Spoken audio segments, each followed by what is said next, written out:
Students आप लोगों को जैसा बताइए कि ओ लेवल में सारे क्वेश्चंस अब एमसीक्यूज आ रहे हैं। तो एमसीक्यू को ध्यान पे रखते हुए कुछ इंपॉर्टेंट टॉपिक्स आपको दिए जा रहे हैं जो आप लोगों को बहुत ध्यान से पढ़ने हैं।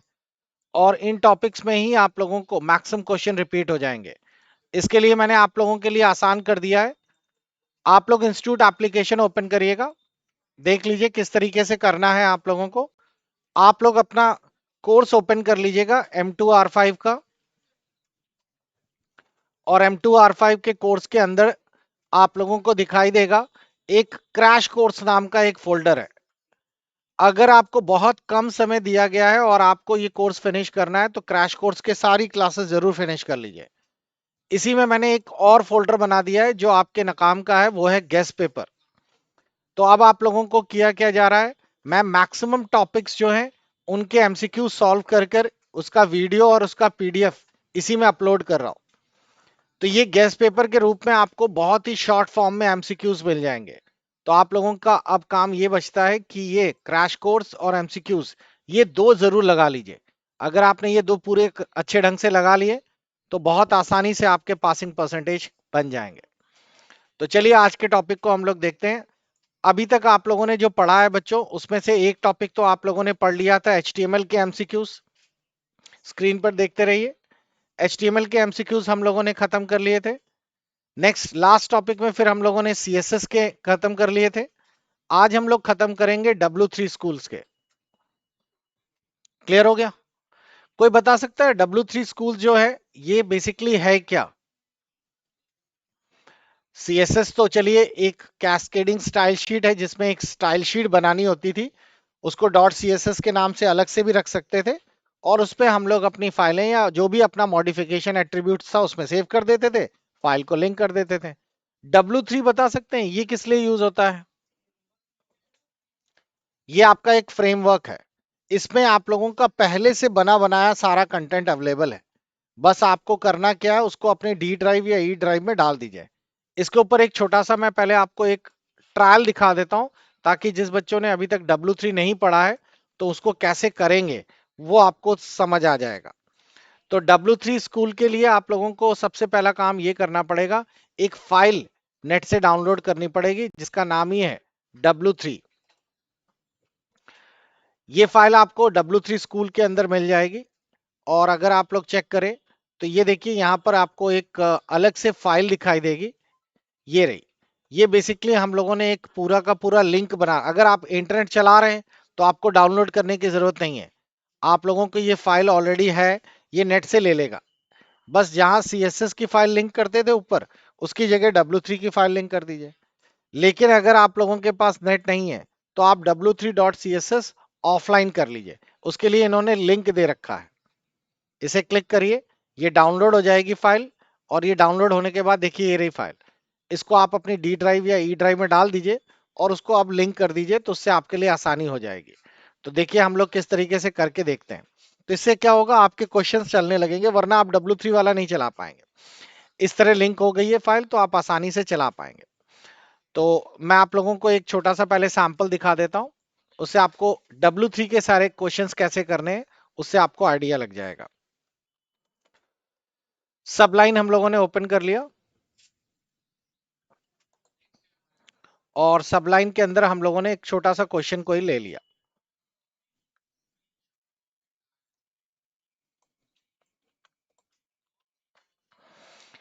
इसका टाइटल डाल दिया W3। और आप लोगों को पता ही है कि इसमें सबसे ऊपर बॉडी के बाहर आप लोगों को एक फाइल लिंक करनी होगी। ये रही link, relation style sheet link कर रहे हैं। ये पूरा पाथ है W3.css का। अगर नेट चल रहा है तो आप लोग ये पूरा पाथ लिख दीजिए, आपको फाइल लिखने की जरूरत नहीं पड़ेगी। किसमें बता रहे हैं? प्रैक्टिकल में ये ऊपर लिंक लिखा रहेगा। पूरा प्रैक्टिकल में जो होता है, अभी मैं आपको प्रैक्टिकल दिखाऊंगा। तो प्रैक्टिकल जो बेसिकली आपको वहां मिलेगा, वहां पर आप लोगों को प्रैक्टिकल में भी क्या होगा, एक तरफ ये पूरा कंटेंट लिखा रहेगा, राइट में आउटपुट भी आता रहेगा। तो वहां पर आप लोगों को W3 ये पूरा का पूरा ऐसे ही पाथ लिखना पड़ेगा। वहां फाइल ऑफलाइन नहीं होगी आपकी, ये ध्यान रखिएगा। और प्रैक्टिकल जो भी होगा आपका, वो लाइव यानी कि नेट पे ही होगा।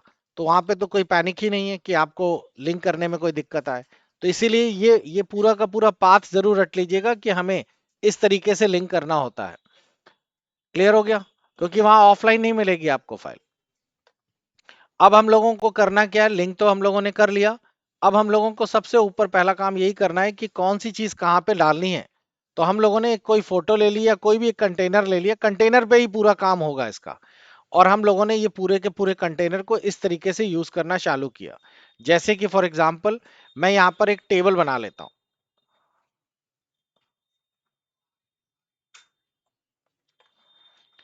ये रहा टेबल।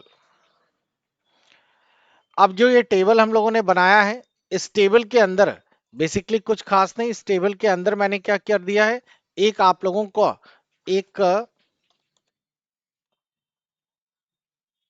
DIV तैयार कर लिया है इस तरीके से। और DIV के अंदर आपने एक क्लास डाल दी है W3 डैश कंटेनर। ये लिखना कंपलसरी है।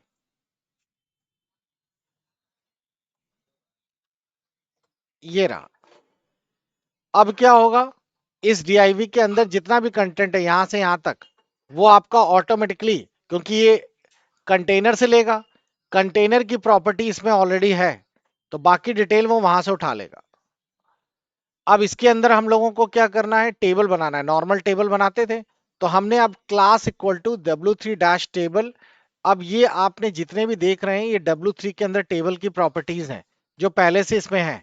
तो हमें CSS वाला काम नहीं करना पड़ेगा, हमारा ये काम आसान हो जाएगा। और अब मैं इसको सेव कर लेता हूं और इसको रन कराता हूं, तो आपको तुरंत दिखाई देगा। ये देखिए अपने आप टेबल तैयार हो गया।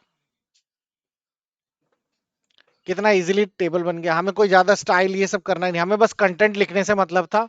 बाकी ये स्टाइल, आउटलाइन, बॉटम, ये पीछे का बैकग्राउंड, ये सब तो ऑलरेडी इसमें है। देखिए बॉर्डर भी है, स्ट्रिप्ड भी है, टेबल के लिए प्रॉपर्टीज भी है। तो आप कोई भी अगर आगे कोई भी प्रॉपर्टी लगाएंगे, तो आपको बस कंटेनर है उसको ऐड करना है, और कंटेनर ऐड करने के बाद सीधा सीधा आप लोगों को उसी के अंदर का प्रॉपर्टी डाल देनी। जैसे एक और ले लेते हैं हम लोग, यहां पर मैंने एक और ले लिया हेड।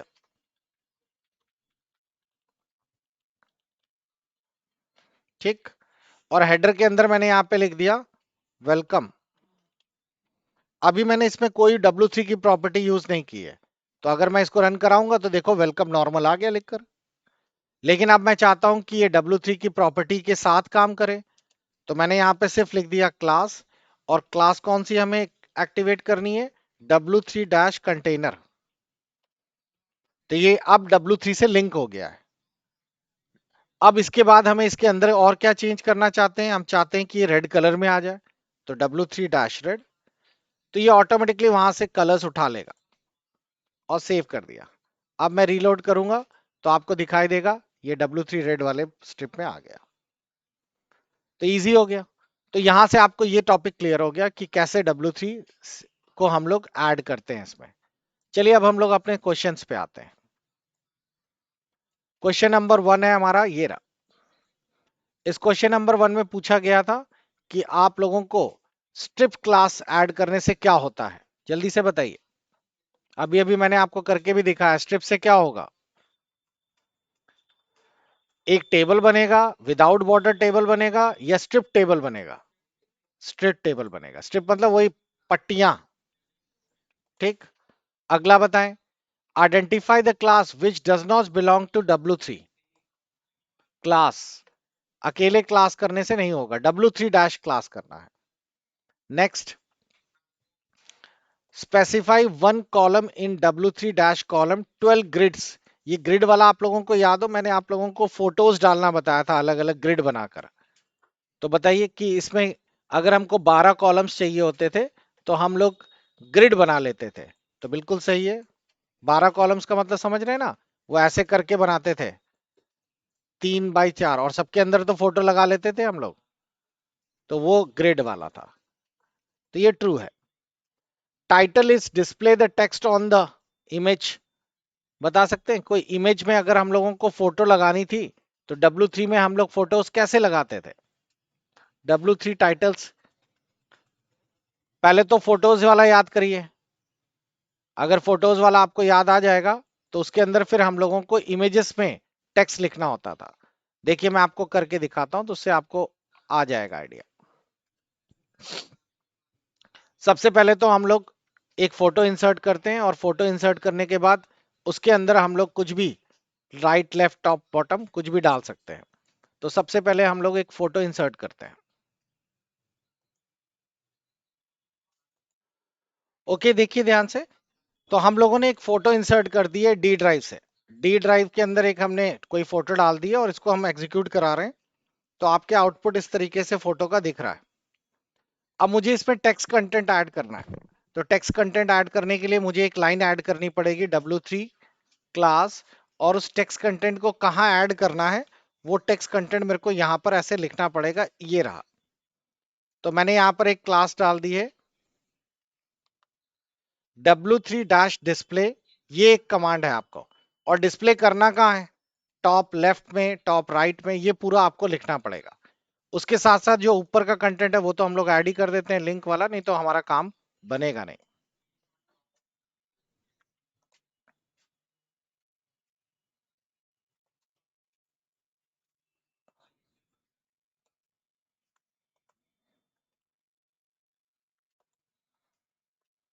इस तरीके से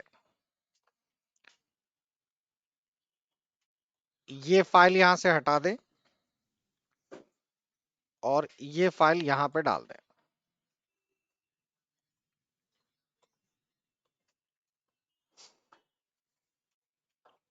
मैं इसको थोड़ा और शॉर्ट कर देता हूं।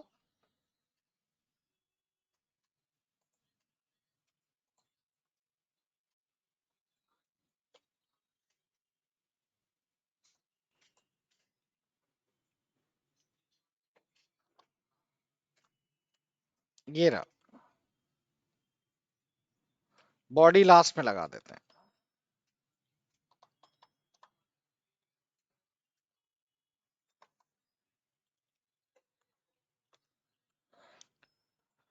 अब देखिए बच्चों, इसमें क्या होगा, हमारी फोटो तो वैसे ही दिखाई देगी जैसे थी।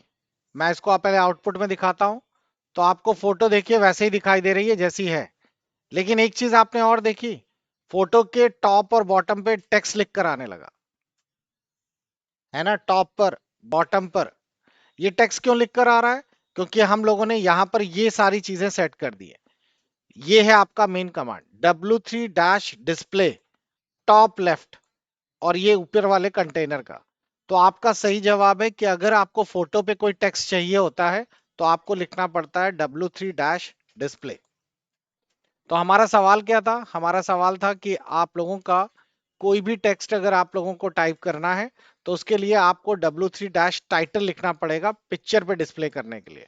तो ये गलत है। ठीक, तो सही जवाब क्या होगा, W3 डैश डिस्प्ले। अगला क्वेश्चन देखिए और बताइए, responsive class does not create a responsive table. सही है या गलत? Responsive class does not create a responsive table, इसका मतलब समझते हैं। रिस्पॉन्सिव क्लास क्या होती है, रिस्पॉन्सिव क्लास का मतलब होता है कि जैसे आप लोगों की जो डिवाइसेस हैं, आप लोगों ने अपना लैपटॉप चलाते हैं, जैसे मोबाइल चलाते हैं, तो मोबाइल में आप लोग देखते होंगे कि कोई वेब पेज खोलिए, आपका फोन जो है पोर्ट्रेट मोड पे है, ऐसा। तो आपको पेजेस कुछ अलग तरीके से दिखाई देते हैं। जैसे ही आप अपने लैपटॉप या मोबाइल को लैंडस्केप कर लेते हैं, मोबाइल को चौड़ाई में कर लेते हैं, तो आपको दिखाई देता होगा पेजेस का लिखने का तरीका चेंज हो जाता है। इसी तरीके से अगर आप पेजेस किसी वेबसाइट को किसी लैपटॉप में खोलते हैं तो वहां कुछ और तरीके से खुलता है। इसी को हम लोग कहते हैं रिस्पॉन्सिव पेजेस। रिस्पॉन्सिव पेजेस का मतलब होता है कि जो डिवाइस है उसके आधार पे, लैपटॉप पे या मोबाइल के आधार पे आपके पेजेस का आउटपुट चेंज हो जाए। तो लिखा है W3 responsive class does not create a responsive tables, तो गलत है। ये रिस्पॉन्सिव टेबल्स भी बनाती है। जैसे ही आप लोगों, कभी आप देखिएगा, आप लोग अपने फोन पे अगर किसी वेबसाइट को खोल रहे होंगे, उसको खोलने का लुक अलग होता है। उसके बाद अगर आप उसे लैपटॉप पे खोलेंगे तो उसका लुक चेंज हो जाता है, यानी कि बिल्कुल सेम फोन पे और लैपटॉप पे एक जैसी नहीं दिखाई देती। Which of the following is a not a framework, कौन सा फ्रेमवर्क नहीं है? सही जवाब है जावास्क्रिप्ट। जावास्क्रिप्ट फ्रेमवर्क थोड़ी होता है, जावास्क्रिप्ट तो एक स्क्रिप्टिंग लैंग्वेज है ना, वो तो लैंग्वेज का काम करती है। अगला है W3 container class adds 24 px of left and right padding. W3 class की मदद से आप लोग 24 पिक्सल्स लेफ्ट और राइट में पैडिंग दे सकते हैं। पैडिंग का मतलब समझ रहे हैं? स्पेस दे सकते हैं, बिल्कुल दे सकते हैं, ट्रू है ये। अगला है how many columns are there in the grid. Grid में कितने कॉलम्स बनते हैं आपको याद हो तो देखिए आउटपुट में आपको ये दिया है कि जो भी आप लोग W3.css ग्रिड करते थे ये एक रिस्पॉन्सिव है। रिस्पॉन्सिव का मतलब है स्क्रीन के साइज के हिसाब से ये छोटा बड़ा हो जाती है। क्लियर? नेक्स्ट, ये रीअरेंज ऑटोमेटिकली हो जाती है। तभी आप देखिएगा कभी कोई मोबाइल में स्क्रीन चेंज कर दीजिए तो आपके कॉलम्स छोटे बड़े हो जाते हैं लैंडस्केप और पोर्ट्रेट में। और आपको दिखाई दे रहा है कि इसमें 12 कॉलम्स हैं। 12 कॉलम्स में S1 S2 S3 करके पूरे 12 12 के 12 यूज कर सकते हैं। क्लियर हुआ सभी को? तो हम लोग इस तरीके से यूज कर सकते हैं। तो इसका सही जवाब है 12। अगला है W3 container class add dash pixel left and right padding to any HTML। कितने कर सकती है लेफ्ट और राइट पैडिंग? कितनी पैडिंग यूज करती है बाय डिफॉल्ट? भाई कंटेनर ऐड करोगे तो कंटेनर से थोड़ी जगह छूट जाती है। तो इसका सही जवाब है 16 पिक्सल ऐड कर सकते हैं लेफ्ट और राइट पैडिंग। पैडिंग का मतलब खाली जगह। W3 tooltips class can display all kind of alert box। Alert box याद है किसी को? पॉपअप स्क्रीन खुलकर आती थी, अलर्ट लिखकर आता था। तो इसमें लिखा है टूल टिप्स से सभी टाइप के अलर्ट बॉक्स खुल जाते हैं। गलत है। नेक्स्ट है no is required for building a website with W3। इनमें से किसकी जरूरत नहीं पड़ती है W3 क्लास पे वेबसाइट बनाने के लिए? तो हमें JS क्वेरी की जरूरत नहीं पड़ती।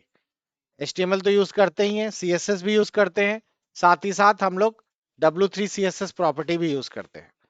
तो जे क्वेरीज यूज नहीं करते।